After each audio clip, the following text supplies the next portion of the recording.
7 Expo 2019, estamos em mais uma transmissão ao vivo, direto aqui do estúdio 7 TV, para falar sobre uma mesa de debates, um painel que foi realizado nesta tarde sobre o futuro da mídia, tecnologia e hábitos de consumo, com Roberto Franco, mediador desse painel, que está aqui agora com a gente. Roberto Franco, esse é um painel já tradicional, né, na programação da 7. Qual a importância de anualmente trazer esse debate aqui para a 7? Boa noite, Leire. É um prazer estar aqui de novo. Olha, quando eu propus esse debate, foi tentar trazer para a 7 uma visão mais de negócio, uma visão mais de o porquê as coisas são feitas e não como são feitas. Tirar um pouquinho o foco da tecnologia e botar o foco em porquê você precisa da tecnologia. E ao longo desses 8 anos, 10 anos, eu já nem lembro quantos painéis a gente fez, nós trouxemos várias visões. E durante esse tempo, nós fomos vendo, tal qual o mundo inteiro, que é cada dia mais importante entender os hábitos de consumo.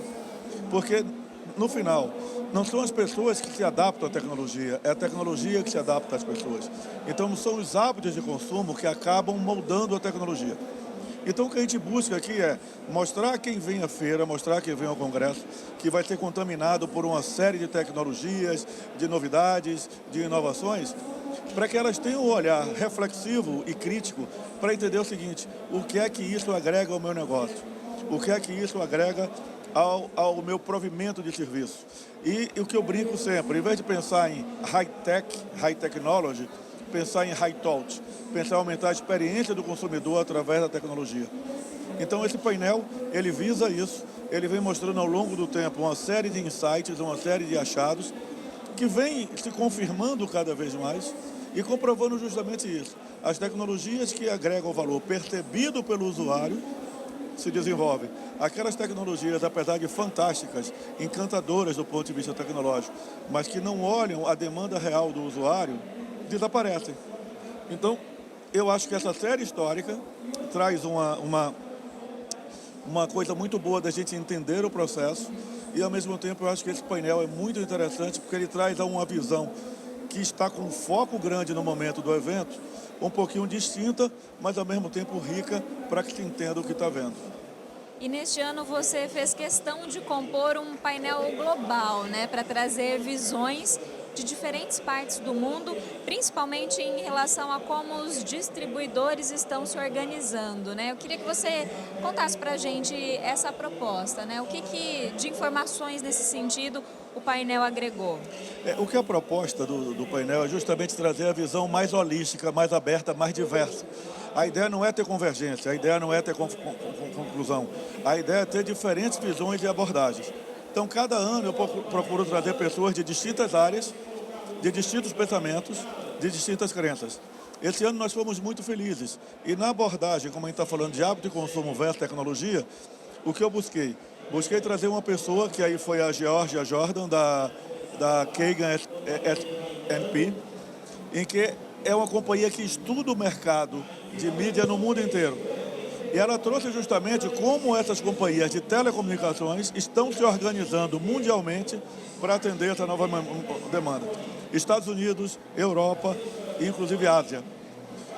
Também a gente trouxe a Melissa Vogel, que veio no ano passado e, por pedido nosso, tinha trazido um estudo de consumo de mídia versus faixa etária. E esse ano ela complementou o estudo por uma demanda nossa de consumo de mídia versus geração. Como as gerações consomem mídia, elas consomem mais ou menos que no passado e se elas consomem de maneira diferente. Então, por exemplo, você vê que a geração mais nova, ela tem um consumo de séries maior do que de novelas. Apesar de que todas as gerações mostram que ao longo do tempo cresce o consumo de mídia conforme a idade. Então, são conclusões ricas que mostram como o mercado consome. Depois nós tivemos a palestra do Anwar Nassar, do grupo Lotier, que também é uma empresa que fornece soluções inovadoras para os provedores de mídia. E ele trouxe para cá, para compartilhar com a gente, uma pesquisa que eles fizeram, mundial, incluindo o Brasil, do como é a percepção do consumidor aos pacotes ofertados. Os pacotes são bons, são ruins, são caros, são baratos. Os pacotes atendem a demanda, existe pacote perfeito. Então, foi toda uma análise mostrando o rompimento dos pacotes tradicionais da TV a cabo para os pacotes oferecidos pelos OTTs, e se isso realmente atendeu a demanda do consumidor, ou se é mais uma opção, mas que não preenche totalmente a vontade dele. E mais uma vez o que se mostra é que essa vontade, esse desejo do consumidor ainda não está 100% atendido. Existe espaço para novas ofertas, existe espaço para inovação na oferta. Essa seria, então, uma tendência a ser trabalhada? Sim, com certeza. E, por fim, eu tive o painel do Skip Pearce, da NAB, mostrando como o radiodifusor americano está se movimentando para deixar de ser um simples radiodifusor e incorporar a função de produtor de conteúdo, agregador de conteúdo e hub de serviços. Então foi uma visão geral, e a minha própria fala que iniciou foi muito mostrar o momento atual, que vivemos num mundo totalmente líquido, que vivemos num mundo que não tem mais bases sólidas, vivemos num mundo que, ao invés do passado, que era um mundo mais sólido, mais rígido, se alguma novidade deformava aquele mercado, era possível você rearrumá-lo e voltar ao que era anterior. E hoje, tal qual um líquido, se uma vez você desarruma, ele nunca mais volta. E também, os sólidos, eles se encostam, mas não se misturam, enquanto que o líquido se mistura totalmente. Então, essa característica de mundo fluido é o que está permeando o negócio. Uma oferta hoje, ela é diferente amanhã. Um mesmo produto de um consumidor comprado no mesmo lugar 2 dias diferentes, a experiência é diferente. Então, esse mundo está em mutação, e o que eu tentei compartilhar foi quais foram as ferramentas, quais são as análises que se faz hoje para o entendimento do consumidor, a jornada do consumidor, qual é o tripé estratégico que apoia isso, que na mídia, conteúdo, tecnologia e dados, quer dizer, de nada adianta um conteúdo bom se você não tiver tecnologia para dar uma excelente experiência. Se a experiência não for boa e você não tiver dados para conhecer bem, você não refina seu conteúdo. Então, se você não tiver know-how de trabalhar com conteúdo, tecnologia e dados, está fora do mercado. E, por fim, mostrando um pouco como isso se traduz em estratégias empresariais que estão justificando essas concentrações verticais e horizontais de conglomerados de mídia buscando a capacidade de ter o conteúdo, de ter a capacidade de distribuir diretamente para o consumidor, de ter a tecnologia para dar esta experiência e de ter todos os dados do seu consumidor para poder cativá-lo. Então, basicamente, foi essa a minha fala, e chamando a atenção disso, que se a gente antes tinha olho na ferramenta e continua tendo que ter olho na ferramenta, no dado, na tecnologia, no conteúdo, a gente não pode tirar o olho do alvo, e o alvo é o consumidor. É como num jogo de tênis, você tem a raquete, tem tudo, mas não tire o olho da bolinha. E como você vê a realidade brasileira, essa aproximação ao consumidor, ela está acontecendo?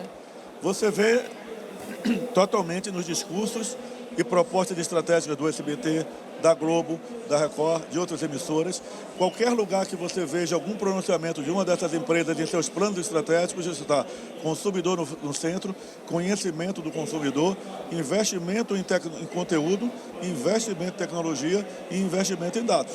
É lógico que a capacidade das empresas brasileiras é menor do que as bigs mundiais, mas a gente tem uma vantagem, a gente tem a proximidade e a gente tem uma longa série de relacionamento com esse consumidor para entendê-lo melhor. Mas se a gente não estiver atento de que a gente vai ter que aprofundar cada vez mais neste conhecimento, que a gente vai ter que ter cada vez mais do conteúdo relevante para o consumidor e não para os meus desejos ou para as minhas crenças, e que eu preciso ter tecnologias que permitam uma experiência plena, não cabe mais discutir se o conteúdo tem que ser de tal qualidade ou tal qualidade. Ele tem que ser a melhor possível, porque quem estabelece a régua é o consumidor, e o consumidor já mostrou que ele quer mais. Então, querer como valor declarado dizer qual é o limite é muita pretensão.